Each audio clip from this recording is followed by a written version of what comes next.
சிம்ம ராசி. குரு பயிற்சி, இந்த குரு பயிற்சி 2026 வரக்கூடிய குரு பயிற்சி ஒரு வித்தியாசமான குரு பயிற்சி. எப்படி வித்தியாசமான குரு பயிற்சி அப்படின்னா, கண்டிப்பாக கடகத்துக்கும் சிம்மத்துக்கும் இருக்கக்கூடிய குரு பயிற்சி, கடகத்துக்கும் சிம்மத்துக்கும் இருக்கக்கூடிய குரு பயிற்சி. அப்ப 2 பேர்த்துல இருந்தாலும் 2 பேருமே நல்லது செய்யக்கூடியவங்க, நட்பு கிரகங்கள் தான், ஒன்றோட ஒன்று இருக்கக்கூடியவங்க தான்.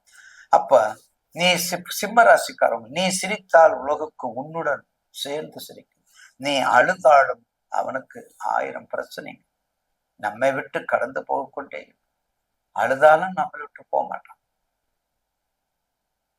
நம்ம விட்டு போக மாட்டான். சும்மா இருப்பது சுத்தமாக பிடிக்காது, சோம்பேறியா இருப்பதும் பிடிக்காது, சுத்தமாக இருக்கிறதும் பிடிக்காது, வேலை செய்யாம இருக்கிறதும் பிடிக்காது, வேலை செய்யறதும் பிடிக்காது, வேலை வாங்குறதுல நம்பர்.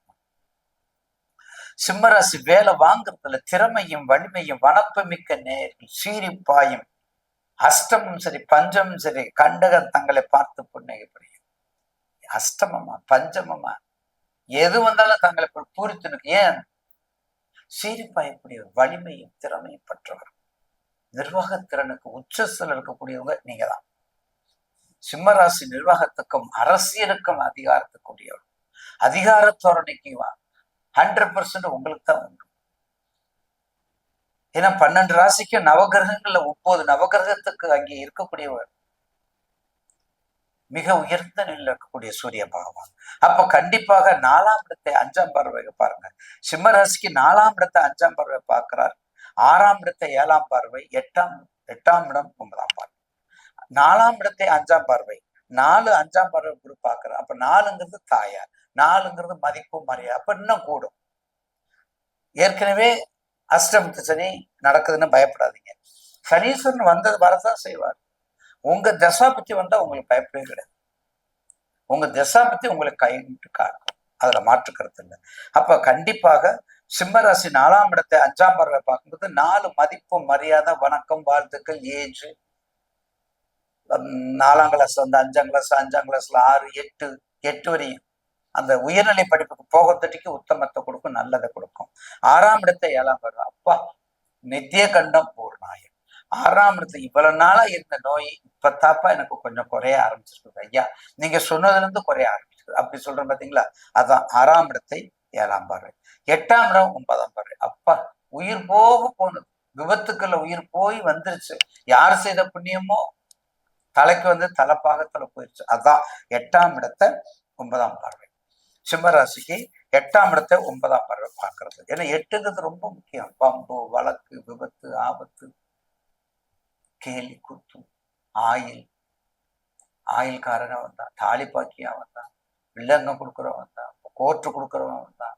8ஆம் இடம் மோசமானது, எல்லாத்துக்கும் மோசம் கிடையாது, எல்லாத்துக்கும் மோசம் கிடையாது. அவங்க விதி மதிக்க, விதி மதி கதி, விதியை பார்த்தா மதியப்பாரு, மதியை பார்த்தா கதியப்பாரு அப்படின்னு சொல்லுவாங்க. அதனால சிம்மராசி நேயர்களுக்கு நிச்சயமாக இந்த ஆண்டு ஒரு நல்ல ஆண்டு. ஏன்னா உங்களுக்கு அடுத்து வர வேண்டியது ஒரு அற்புதமான, உங்க வீட்டுக்கு தான் 20/10/2026 வக்ரம் பெறுகிறார், 20/10/2026 வக்ரம் பெறுகிறார். அடுத்து 22/12/2026 தான் 20/10/2026 வந்துட்டு 22/12 வக்கரம் பெற்று எப்ப வர்றாரு 13/2/2027 வரை இருக்காரு. 60 நாள், கிட்டத்தட்ட 60 நாள், 2 மாசம். அது குரு வக்கரத்தை பத்தி நம்ம அப்புறம் பேசுவோம். இப்ப சிம்மத்துக்கு அஷ்டமத்து சனி, ரொம்ப கவனம். புதுசா எதுவும் ஆரம்பிக்காதீங்க, புதிய நிறுவனம் எதுவும் வேண்டாம், புதிய தொழில் வேண்டாம். பார்ட்னர்ஷிப் ரொம்ப கவனமா இருக்கணும், பார்ட்னர்ஷிப் ரொம்ப கவனமா இருக்கணும். மனைவிமார் குடும்பத்துல கவனமா இருக்கணும், குழந்தைகளுக்கு கவனமா இருக்கணும், ரொம்ப எச்சரிக்கையா இருக்கணும். போக்குவரத்துல ரொம்ப எச்சரிக்கையா இருக்கணும். கண்டிப்பாக பிள்ளையார் வழிபாடு, அதுல இருக்கக்கூடியது மகம் பூரம் உத்தரம். மகம் பிள்ளையார் ஒரு சாட்டு முடிஞ்சிருச்சு, 9 நட்சத்திரம் முடிஞ்சிருச்சு. மேசராசில இருந்து கடக வரையும் 9 நட்சத்திரம் முடிஞ்சிருச்சு. இப்ப சிம்மத்துல இருந்து விருச்சக வரையும் 9, அப்புறம் தனுசு டு மீனம் 9. ஆக மொத்தம் கண்டிப்பாக இந்த அதாவது சிம்ம ராசிக்கு இந்த குரு பயிற்சி கண்டிப்பாக ஒரு அபிரிதமான நன்மையை தான் செய்யும். ஏன்னா நட்பு கிரகம். உங்க ராசிக்கு 12ல குரு இருக்கிறார். 2வது பார்வையில நல்ல பலங்களா இருக்கின்றது. பார்வை தான் ரொம்ப முக்கியம். குரு பார்த்தால் கோடி பாவம் நிவர்த்தி, குரு பார்த்தால் கோடி நன்மை, இப்படிலாம் சொல்றோம் பார்த்தீங்களா? அப்ப குருனுடைய தாக்கங்கள், குருனுடைய கருணை வடிவம், குருனுடைய அருள் திறன் நமக்கு இருக்கணும். அப்படி இருக்கும்போது ஒரு எல்லையில்லாத ஒரு சிறப்பான இதா அமையும். பிள்ளையார் வழிபாடு ரொம்ப முக்கியம். ஆஞ்சநேயர் வழிபாடு ரொம்ப, பிள்ளையார் ஆஞ்சநேயர் விடாதீங்க, ஏன்னா அஷ்டமி கண்டிப்பாக. அதுக்கு அடுத்தது மகம் பூரம் உத்தரம், ஒரு முறையாக ஐயப்பன் தரிசனத்தை பண்ணிக்கலாம்.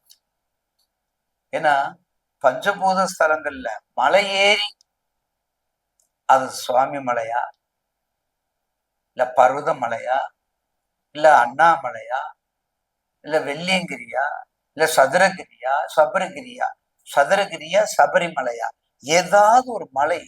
அந்த அதாவது குமரன் இருக்க புண்டு இருக்கிறமெல்லாம் குமரன் இருக்க இடமாக கோலயத்தோர் வழிபட்டு ஒரு பழமொழி சொல்லுவாங்க பெரியவங்க.